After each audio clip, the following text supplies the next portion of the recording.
Boa noite, pessoal. Bem-vindos aí à nossa primeira tentativa de fazer uma live session.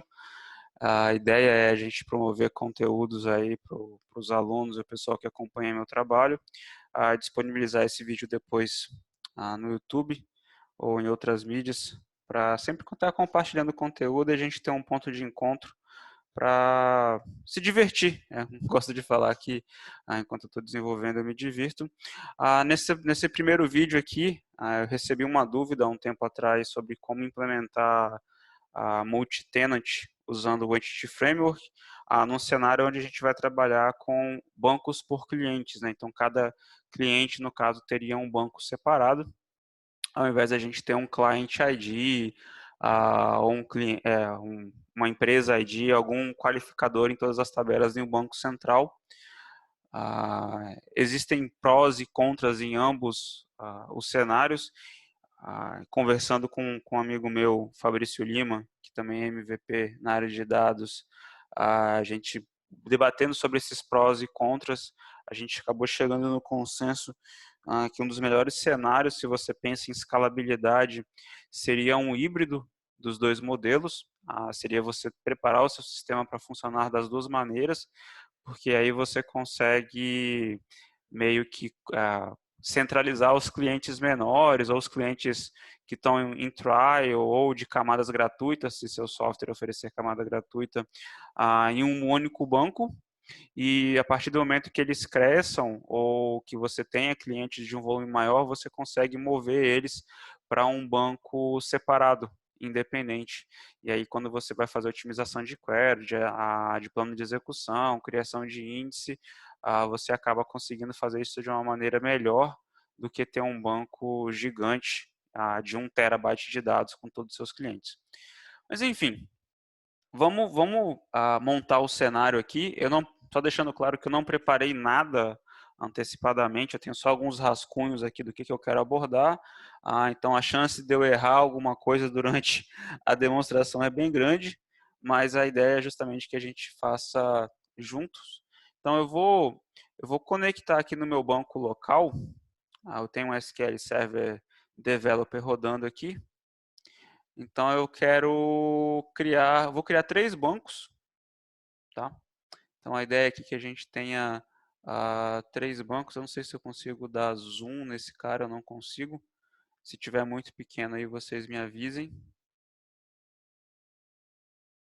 Então eu vou criar o primeiro banco aqui, que seria o multi-tenant. Deixa eu só copiar isso aqui. Eu vou chamar esse cara de master.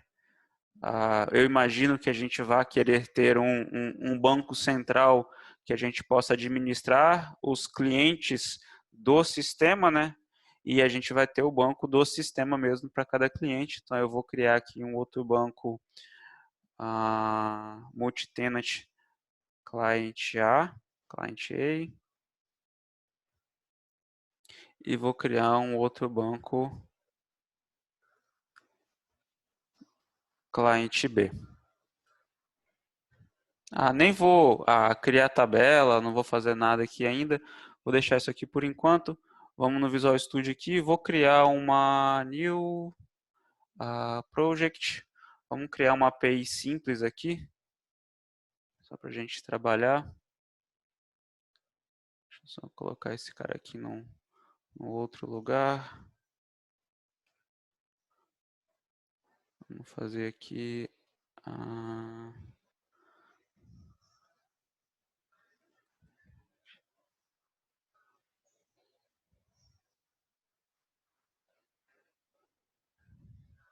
Vamos criar uma API aqui mesmo.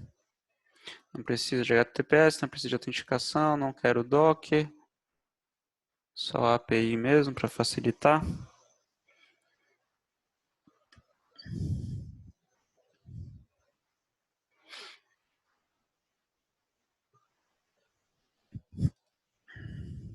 Vou executar em console.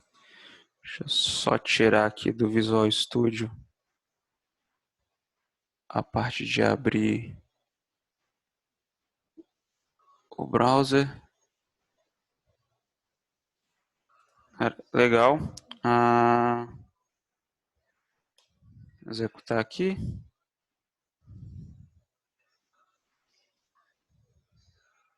Então, minha aplicação está rodando. Vamos acessar lá localhost 2.5000 barra weather.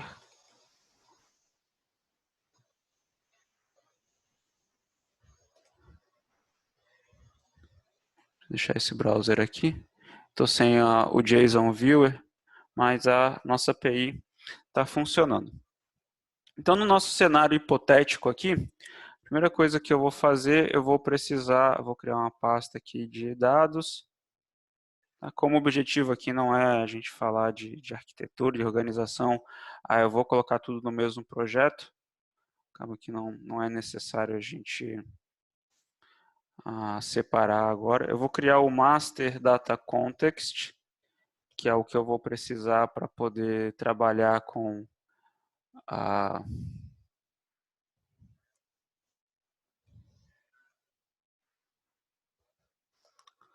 o cadastro dos clientes do sistema.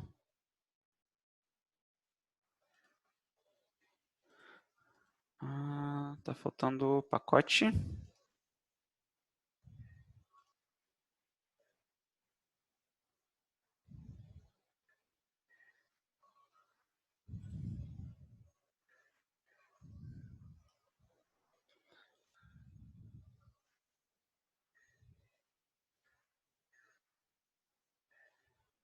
Então vamos colocar aqui o SQL Server.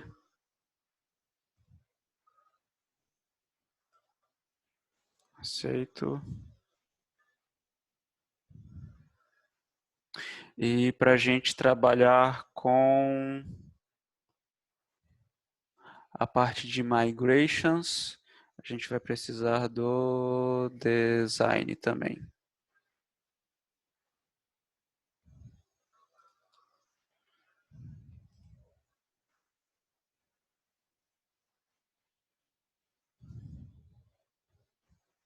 Então, tem o nosso querido Data Context.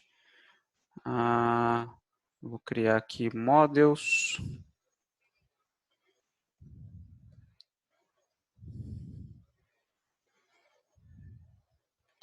Vou chamar de customer. Customer vai ter um ID.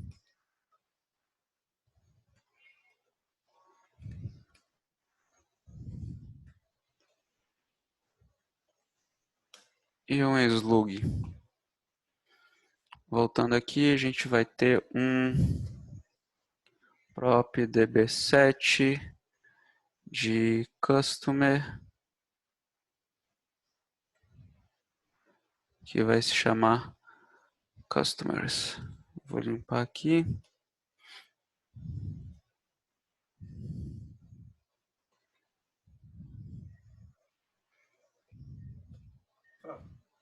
Opa! Mais um comentário dúvida. Eu já vi vários projetos em que o nome das tabelas, igual nesse caso, deixou no plural customers, mas eu já vi também no customer. Tem uma definição, alguma regra de boa prática para esses nomes? Ou vai de acordo com a pessoa mesmo? Acho que vai de acordo com o time. Olha, eu sempre é uma palavra muito forte também.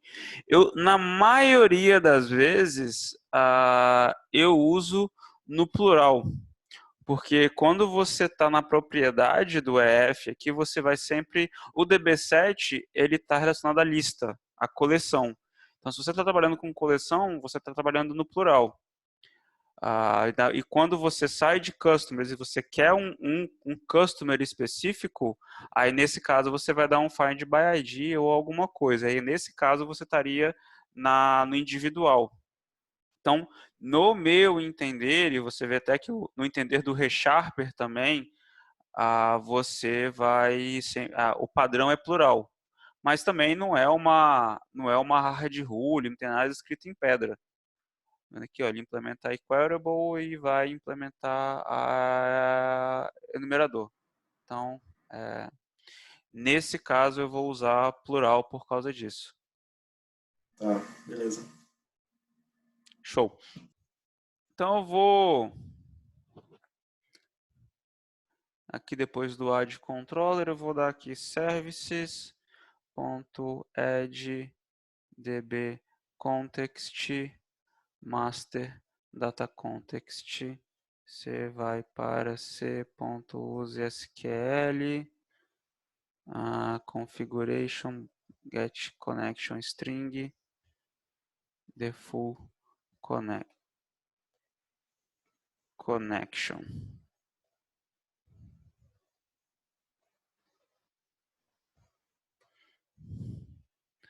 Tem alguns outros parâmetros que eu gosto de usar aqui, que é o Enable Retry on Failure, e mais algumas coisas, mas para esse exemplo que a gente vai fazer aqui, não tem muita utilidade. Tá? Deixa eu só criar uma string de conexão de exemplo aqui, para a gente poder trabalhar. Deixa eu só copiar aqui uma colinha.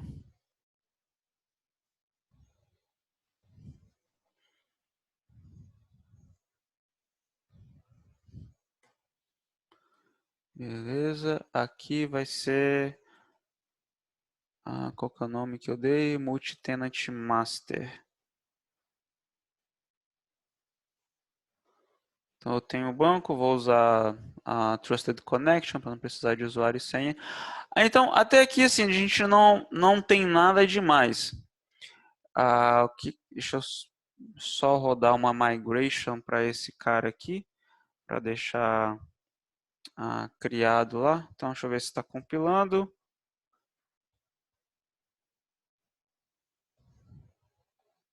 Está compilando. Deixa eu só entrar na pasta do projeto aqui.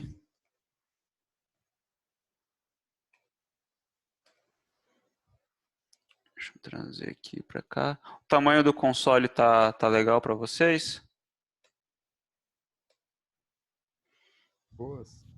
Show. Então aqui, .NET EF, Add Migrations, Master Client Migration. Falando isso, eu nunca nem testei usar...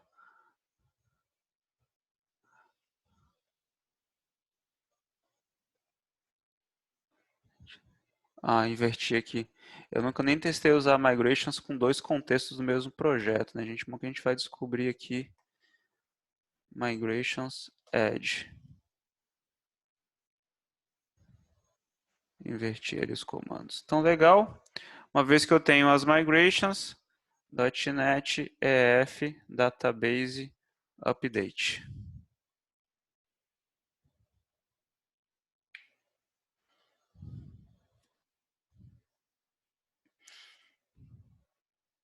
Vamos ver aqui se ele criou bonitinho. Então eu tenho a tabela de customers.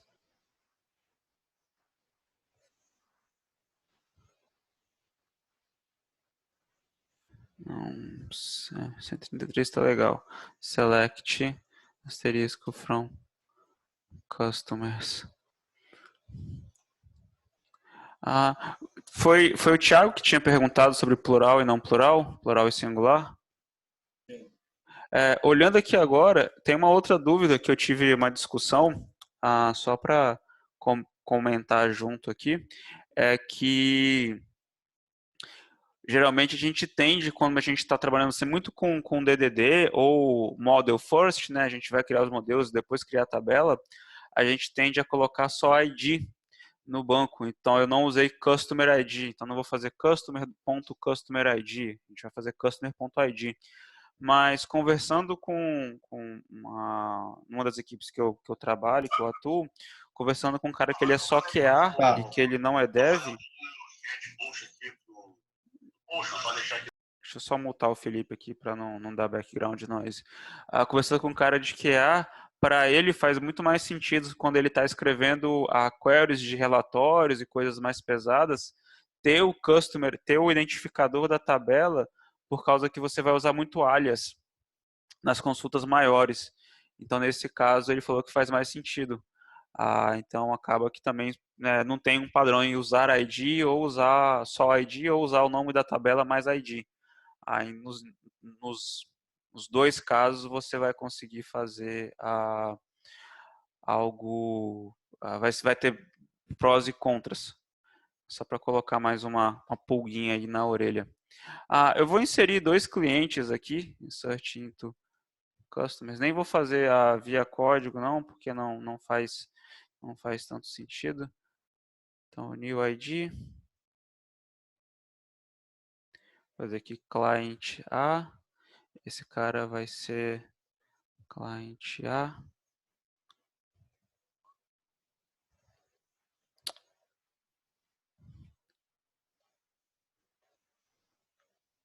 E vamos fazer aqui client B. E o client B. Vou executar aqui. Deixa comentado. Então, a gente tem dois clientes aqui no sistema. A gente já consegue evoluir.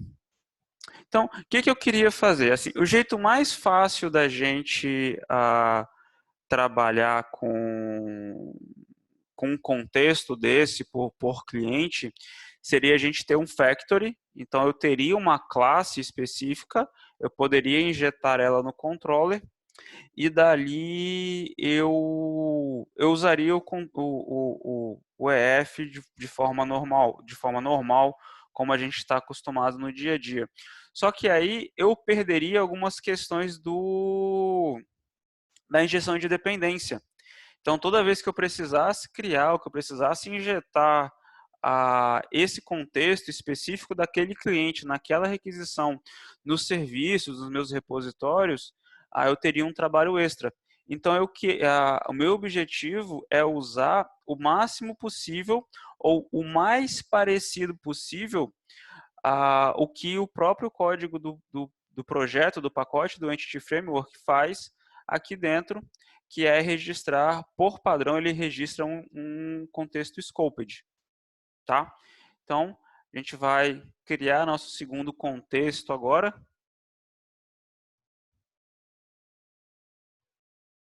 Então, eu vou chamar de Customer Data Context, ao Company Data Context, qualquer nome. E vamos herdar de DB Context. DB Context. Esse cara vai ter um construtor.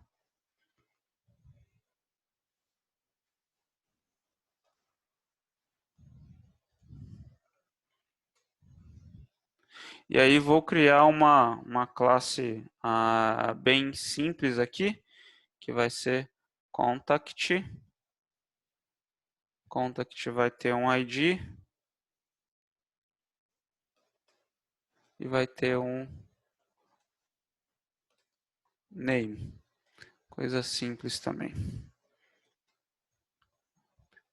db7 de contacts. Legal. Vou compilar. Então, primeira coisa que eu quero fazer aqui é adicionar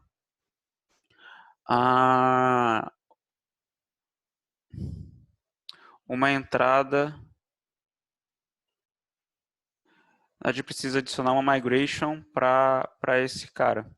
Eu não sei se vai funcionar out of the box, mas vamos tentar. Então a gente vai ter .NET EF migrations add client contact migration. Então, é esperado que ele dê uma exceção para mim, porque ele vai achar mais do que um contexto. Então aqui eu vou ter um "-context", vai ser o customer data context.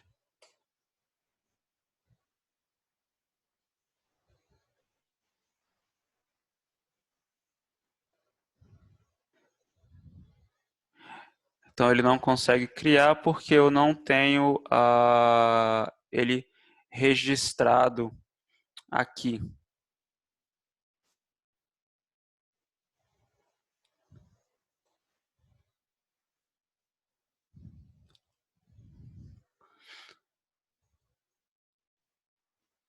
Então, vou gerar aqui só para ele conseguir criar um contexto. A gente não pode usar aquela mesma string de conexão ali na hora de aplicar. Então, legal. A gente tem duas formas de trabalhar aqui agora. Acho que ele até legal. Ele já separa automaticamente para mim os contextos aqui na Migrations. Isso aqui é uma questão legal. Lembrando que pela linha de comando, na hora de gerar, a gente consegue especificar qual pasta, subpasta, projeto que a gente queira colocar as migrations. Então, não precisa ser sempre dentro da pasta migrations do mesmo projeto. A gente consegue trabalhar isso e personalizar automaticamente. Então, eu não posso deixar isso aqui registrado para poder usar em runtime, não ainda, né? Não é o objetivo aqui.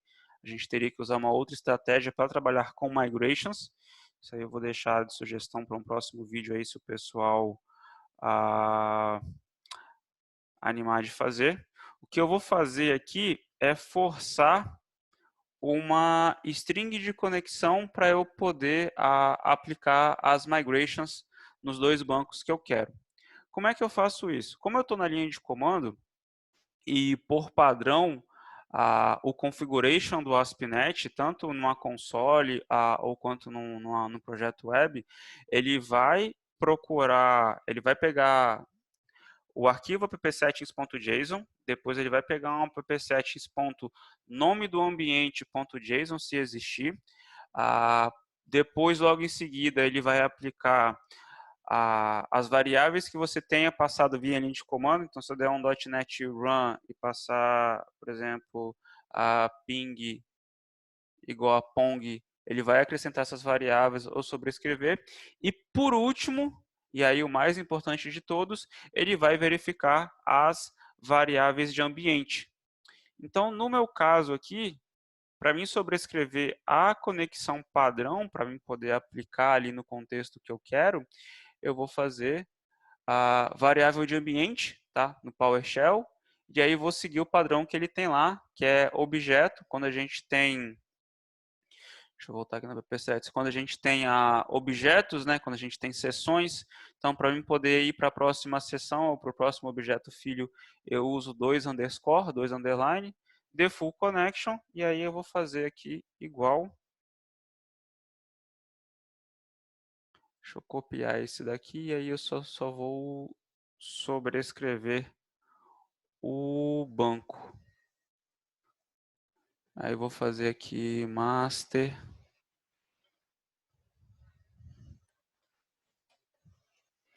client A.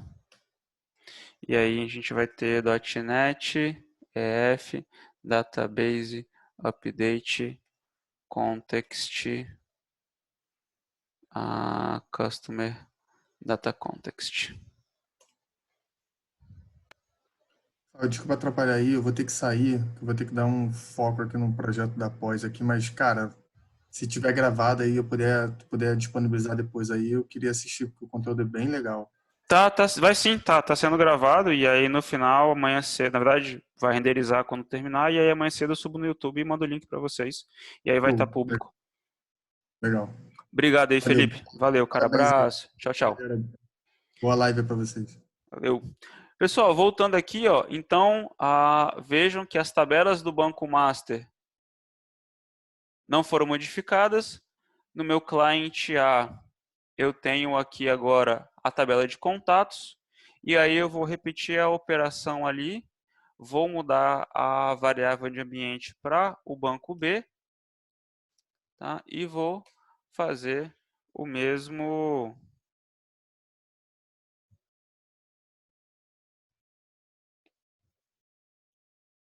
Vou fazer o mesmo procedimento. Então, aqui agora no banco B, eu devo ter a tabela de contatos também. Ah, Rafael, mas como é que eu vou ficar gerenciando isso se eu tiver 100, 300, 1000 clientes? O ideal seria que você me contratasse. Você tem 1000 clientes, né? Se a empresa está dentro do lucro, seria bom contratar consultoria. Mas, brincadeiras à parte, o EF, se você estiver usando Migrations, existe um comando chamado .NET EF Database. Deixa eu só pegar aqui que eu não lembro de cabeça. Não, então é .NET EF Migrations Help. Você consegue fazer, você tem esse comando aqui, então eu posso fazer o script. Deixa eu só pegar aqui que ele tem um outro parâmetro que eu preciso, que é o "-i", que é o idempotent. Então ele posso colocar em qualquer banco. Então eu vou fazer aqui script "-i", "-context", customer data context. Então, num cenário maior, o que eu vou fazer é gerar. Então, eu consigo fazer esse script como parte de um processo de build, por exemplo, e aí eu tenho um script para poder aplicar com as migrations dos meus clientes, e aí ele vai gerar um script com todas as migrations, mas esse parâmetro "-i" garante que ele sempre vai verificar se o objeto existe, e aí se eu tiver adicionado só uma coluna, por exemplo, ele vai verificar se aquela coluna já existe, se é do tipo, e eu consigo automatizar isso num processo de release, usando o Azure DevOps, um GitHub Actions, qualquer outra ferramenta de CI e CD que vocês tenham preferência. Existem outros projetos, eu particularmente gosto muito de um projeto chamado DBApp, é free, é muito simples, tá? E aí ajuda muito quando você tem um time você tem DBAs na empresa, você conseguir automatizar as alterações que os DBAs propõem no ambiente de uma maneira simples, tá? Então fica aqui o projeto DBApp, está no GitHub, é open source, foi um dos mais simples que eu achei, funciona com um monte de banco e como é baseado em código, a gente acaba conseguindo fazer bastante coisa legal. Fica a dica. Então, voltando aqui para o nosso cenário, então eu preparei o ambiente, estou com meus 2 bancos aqui já funcionando, tá?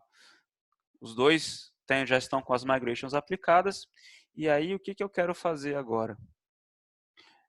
Eu vou tirar aqui essa criação, porque quando eu rodar o meu projeto, deixa eu deixar isso aqui comentado só. Vou criar um controller aqui, e aí eu vou criar um controller chamado contacts controller.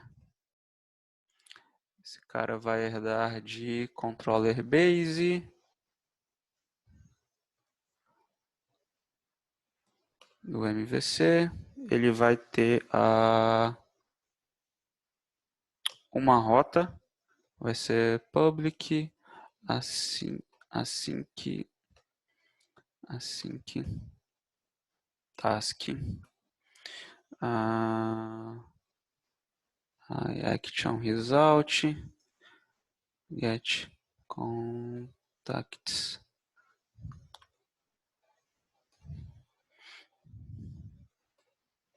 Opa, lugar errado. Vamos aqui, http get, e aí esse cara vai ser a barra contacts só. Legal. Então, aqui como é muito simples, eu até poderia injetar meu data context no construtor, mas eu, por organização, para quem me acompanha há mais tempo, ou para quem está chegando agora, eu gosto muito de separar cada ação em uma classe partial. Então, para cada ação eu vou ter uma classe aqui que vai ter o código só daquela ação. acaba facilitando alterações, merge, revisão, você consegue ver em um único arquivo o que aquela action está fazendo, é muito mais simples. E aí, para poder evitar ficar injetando um monte de coisa nos controllers, no construtor, desculpa, eu uso o atributo from services, e aí eu vou ter aqui um customer data context, vou chamar esse cara de context, e aí eu vou fazer o código normal aqui, var contacts equals await context ponto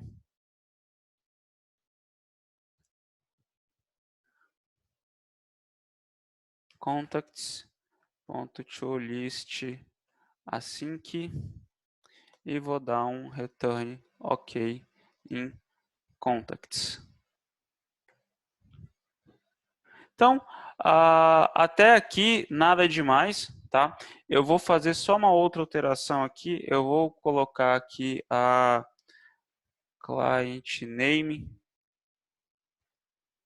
O ideal aqui seria que a gente registrasse isso globalmente lá no startup, mas aqui como a gente está só estudando, eu vou deixar aqui mesmo. Então, from route eu vou colocar string client name, mas não eu nem vou usar esse cara só para eu poder deixar a rota certinha. Até aqui, tranquilo, nada muda. Mas aí, o que vai acontecer? Assim que eu executar a aplicação, e aí eu vou dar um Ctrl F5 aqui para executar sem debugar, eu vou bater lá, vou fazer um /client a /contacts. E aí eu vou ter um problema que eu tenho um customer data context que não foi registrado. E mesmo que eu tivesse registrado, que eu tivesse descomentado o registro que eu tinha deixado lá, ele não ia saber como se achar no cliente A ou no cliente B. Tá? O que a gente vai fazer aqui funciona tanto se a gente usar o ID do cliente aqui, se fosse um guide ou qualquer outra coisa na URL, ou se eu estivesse usando o subdomínio, tá? É só uma questão de adaptação do código final. Então, voltando aqui, espero que vocês estejam aqui acompanhando, vocês estejam junto comigo. Até aqui dúvidas, pessoal? Alguém tem alguma pergunta? Alguma coisa não ficou clara? Alguém queria fazer algum comentário?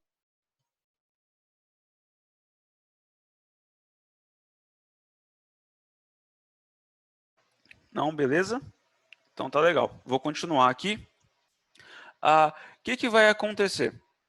Eu não quero usar uma factory, como eu estava explicando para vocês, de ter uma classe que vai ler e fazer para mim, porque eu quero conseguir manter o escopo primeiro, que aí por padrão a gente, quando está trabalhando em APIs ou em projetos web, é scoped, tá? Então ele vai criar um único DB context daquele tipo para requisição inteira. Então qualquer classe que eu injetar no meu controller, qualquer serviço que precisar de um DB context, ele vai ser o mesmo dentro daquela requisição, e aí eu quero manter isso.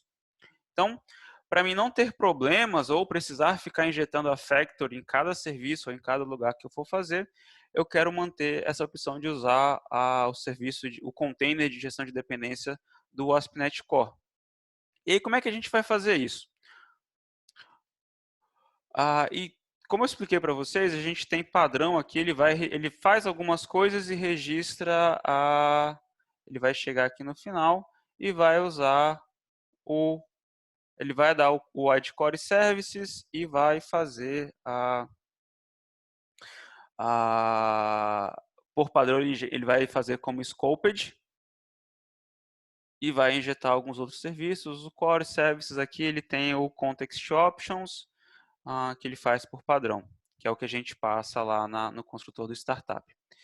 Então, para quem não está familiarizado com a gestão de dependência do ASP.NET Core, a gente tem uma maneira, eu diria até simples, de ter o mesmo benefício. Então, eu vou fazer aqui services.add, e aí eu vou fazer o add scoped, tá? Intencionalmente eu quero registrar esse cara como scoped, e aí eu vou fazer aqui customer data context, tá? E aí, um dos parâmetros que eu tenho aqui, eu posso passar uma instância, posso passar nada. No caso, eu não posso só simplesmente registrar ele porque eu preciso preciso passar as opções e aí eu preciso localizar isso de acordo com o meu cliente daquela requisição. Só que um dos parâmetros que eu tenho aqui é justamente passar uma factory de implementação. Então, eu vou receber um service provider e preciso devolver um Customer Data Context, que é exatamente aqui. Então, eu vou fazer aqui provider.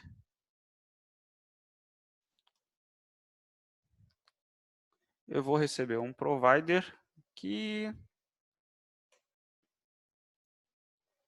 Legal. Então, primeira coisa que a gente precisa fazer é determinar quem é o nosso cliente. E aí, no nosso caso, a gente está usando serviço baseado em URL. Então, eu preciso ter informações da minha URL, tá?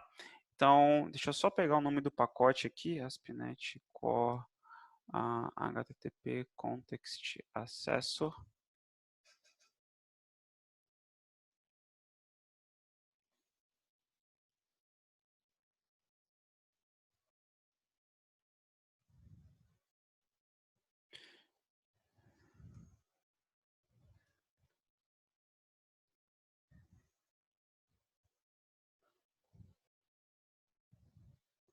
Ele já existe direto aqui. Deixa eu só ver se ele vai ter a implementação.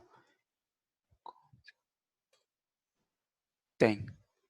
Então, existe uma classe, toda vez que a gente precisa trabalhar com o contexto da requisição, a gente usa essa classe chamada HTTP Context Accessor. Nela eu consigo saber o URL, usuário logado, há uma série de informações. Então, por exemplo, se eu tiver algum serviço de domínio que precisar ter informações sobre o meu usuário logado, eu posso ter uma implementação de HTTP User que eu conseguiria pegar as informações do usuário baseado nas claims do usuário logado. Enfim. Então, voltando aqui à minha implementação, o que eu vou fazer aqui, então eu preciso de uma instância do meu HTTP Context Accessor. Então, eu vou chamar aqui var HTTP Context igual a provider.get service.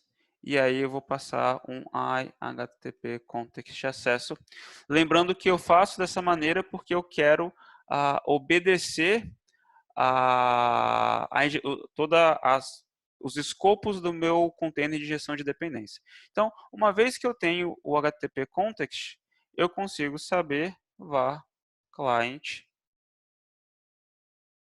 slug equals http context.http context.request.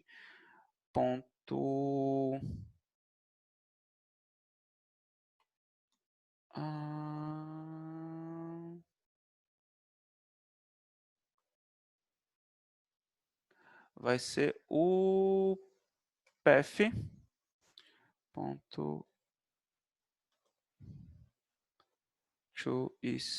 na verdade o path tem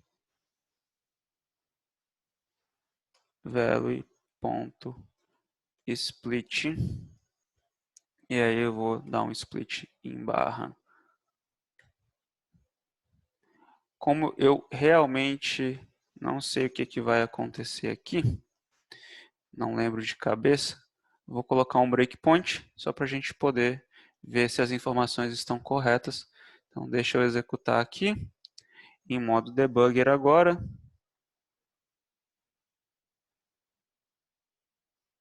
Não viu que ele não passou ainda porque eu não requisitei nenhum serviço que depende do Customer Data Context. Vou fazer isso agora.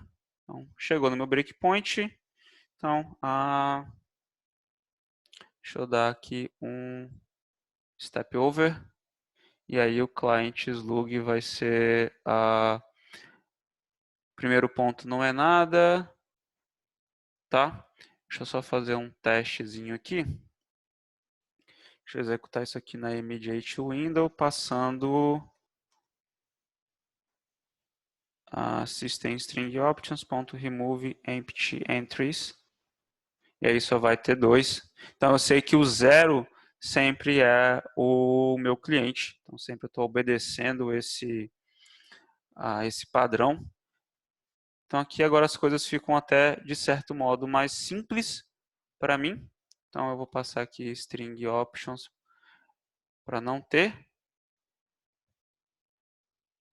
E aí aqui eu vou forçar o índice 0, tá? Pessoal, em produção ou numa aplicação de verdade, a gente teria que validar se tem mais do que um, ou se é o home, se tem pelo menos um registro, e usar aquilo, enfim.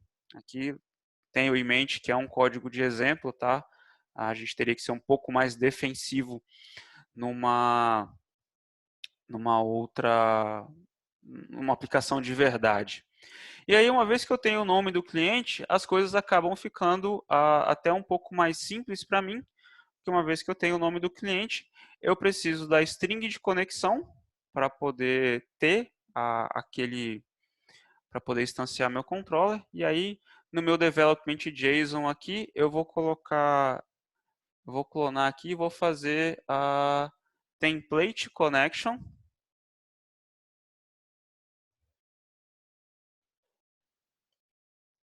E vou colocar aqui um db name, colocar aqui qualquer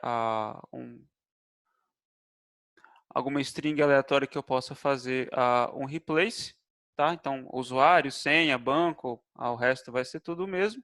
Então aqui o que eu preciso fazer então é eu fazer return new customer data context, e aí eu preciso criar um options. Deixa só eu pegar a minha colinha aqui para mim poder criar o context options para ficar mais fácil.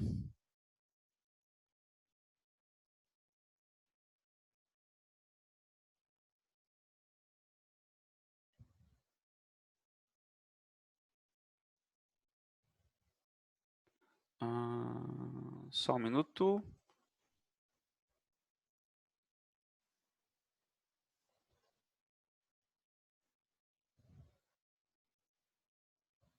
Então aqui eu vou ter, deixa eu separar aqui, var com string equals a configuration.get connection string. E aí a gente nomeou de template connection. Ponto replace dbname com o client slug.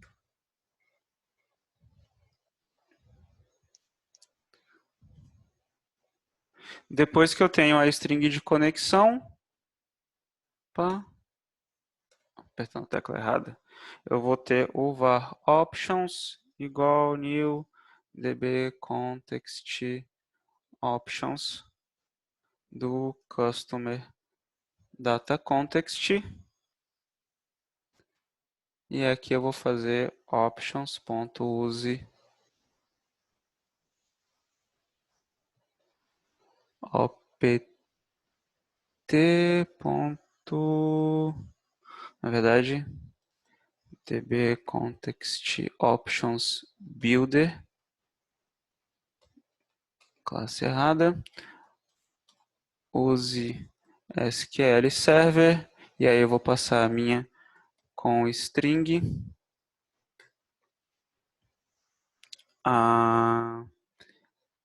Aqui eu vou fazer, por exemplo, se eu quiser fazer o retry on failure automático, eu posso fazer aqui s vai para s.enable retry on failure. Para quem trabalha com resiliência e às vezes gosta de tentar automaticamente executar um save changes em caso de erro de comunicação com o banco. Isso aqui só é recomendável em desenvolvimento, mas se eu quiser logar os parâmetros das minhas queries, eu posso fazer isso aqui. E aí, por final, eu posso dar um new context.opts.options. Então, eu consigo configurar obedecendo os requisitos do meu container, da minha injeção de dependência. Então, estou trabalhando com a gestão de dependência do .NET Core. E aí, uma vez isso feito, eu vou executar a aplicação aqui novamente.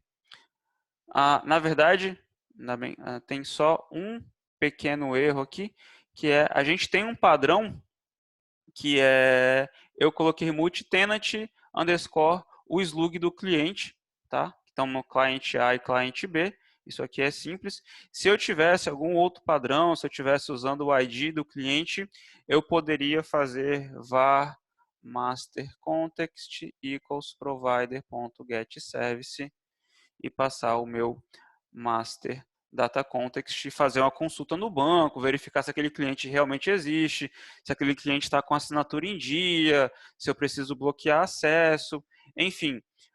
Se eu precisasse fazer algum tipo de ação e validação, eu teria que instanciar o meu contexto master aqui e executar essas ações. Como não é o nosso caso, tá? Eu vou remover ele aqui. Na verdade, vou só deixar aqui comentado.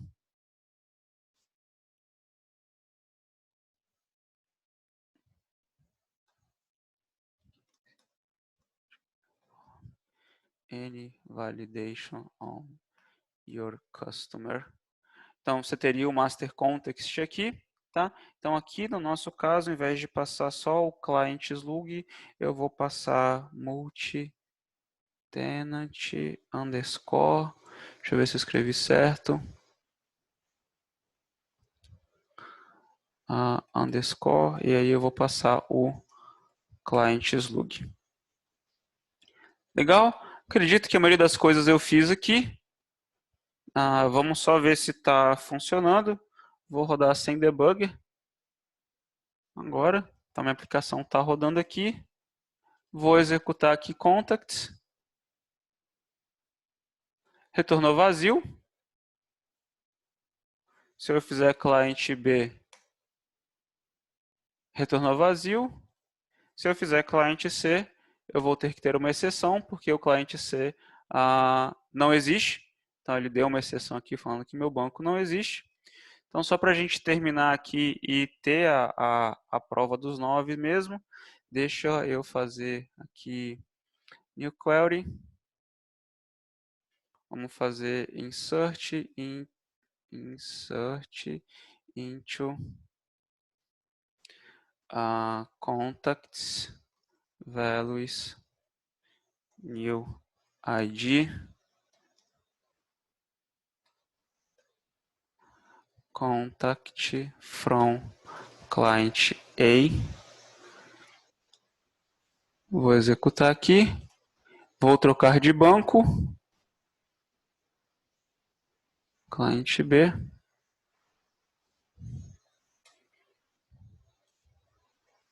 Legal. Então, vou voltar aqui na minha aplicação. Quando eu der o refresh no cliente B, então eu tenho o contato do cliente B. Se eu voltar no cliente A, eu tenho o contato do cliente A. Então, é isso, pessoal. Eu acho que assim, o que eu queria mostrar, eu consegui atingir aqui com vocês. Então, de uma maneira, eu espero que eu tenha conseguido passar de uma maneira simples para vocês, mas usando as próprias ferramentas da gestão de dependência do ASP.NET Core, eu consigo criar com poucas linhas de código um contexto que é localizado de acordo com o cliente que está fazendo a requisição. E aí, na hora de utilizar isso nos meus controllers, eu vou injetar só o contexto e dali em diante eu consigo trabalhar com o banco daquele cliente que está fazendo a requisição e consigo garantir que esse mesmo contexto que foi criado e injetado aqui no meu controller vai ser criado e injetado nos outros serviços que eu precisar, que dependam de um Customer Data Context. Belezinha, pessoal? Espero que vocês tenham gostado. Dúvidas, perguntas, comentários?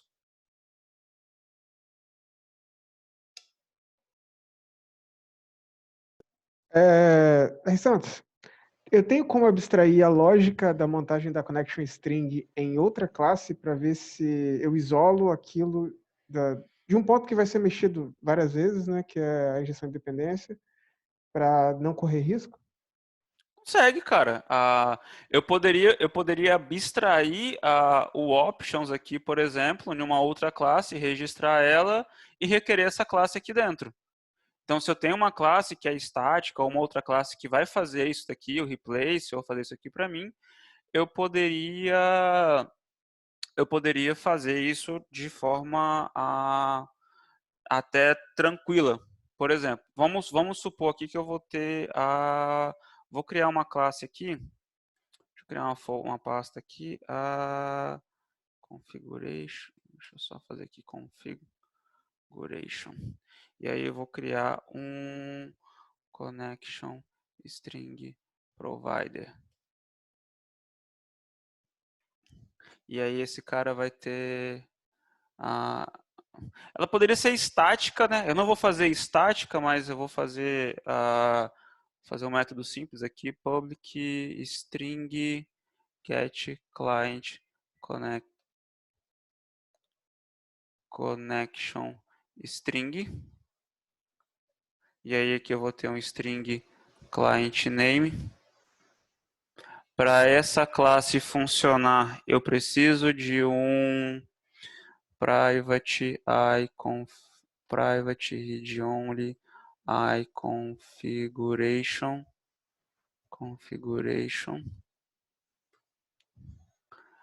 initialize field from.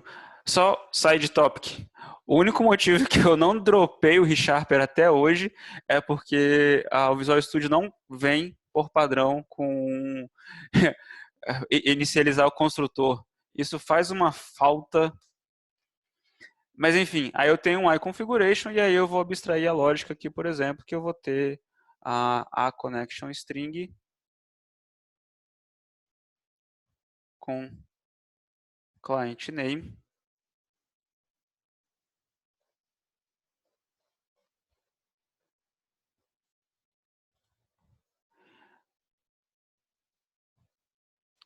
Esse cara pode ser... Vou deixar mais ou menos aqui que o objetivo não é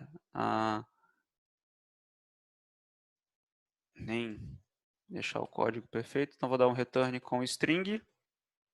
E aí voltando aqui, eu vou fazer aqui, por exemplo, services.add singleton. Singleton seria estático, né? Ele vai registrar uma vez só. Vou fazer aqui o connection string provider. E aí que eu vou fazer var connection provider equals provider.getService connection string provider. E aí eu tiro esse código daqui e vou fazer na verdade var com string equals connection provider .get connection client connection string e aí passo o client slug. Testar aqui se meu refactor deu certo.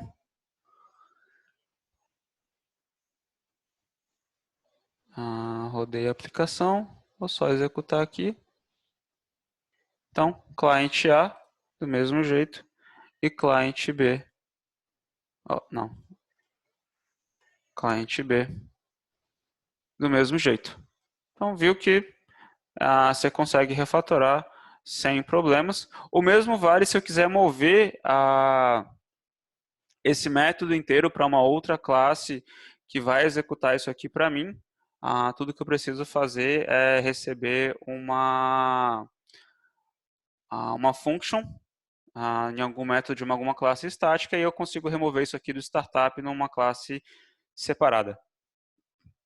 Era mais ou menos isso, André, que você tinha perguntado? Sim. Na realidade, a pergunta era mais porque na minha cabeça eu acharia não mais simples, né, mas visualmente o código ficaria mais bonito se eu fizesse algo similar ao que você fez aí agora. Só que ao invés de registrar um singleton numa classe específica, eu criaria uma extensão para o connection, para o configuration, muito provavelmente, e já faria ele soltar a connection string já Com o cliente. com o Funciona cliente, também. exatamente. Na verdade, acho que o seu ficaria acho que de uma certa forma até mais elegante. Eu não tinha pensado nisso, mas eu acho que funciona também. Você pode criar um método de extensão no iConfiguration, de fazer, ao invés de get a connection Get string, connection string, você moveria o get client connection string para lá. É isso Cara, aí. E a ideia é a mesma, porque se ele registra um estático na adição de singleton, ele não vai ter problema com a extensão, né? Cara, curti. Vamos lá. Configuration extensions, public static class. Então, public static string get. Deixa eu só pegar aqui o nome. Na verdade, o nome e a implementação, praticamente. Get client string client name. Vai ser this I configuration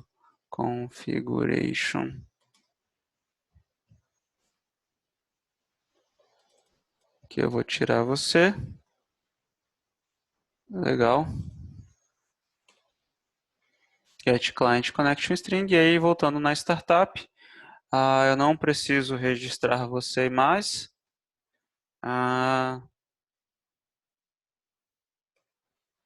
Removed in favor of extension method. E aí eu não preciso mais pegar esse cara aqui. E aí o que eu vou fazer aqui vai ser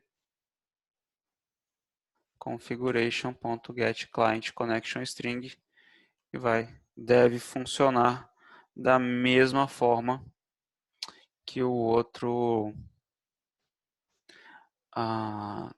método. Então, cliente B, então voltando aqui para o cliente A, também funciona. Show de bola. De certa forma até mais simples. Fechou. Mas o outro método também funciona. Então, se você precisa de alguma outra classe, alguma coisa um pouco mais elaborada, também fica registrado aí como fazer.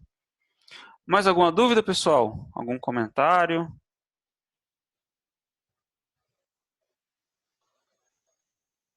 Nada, ninguém?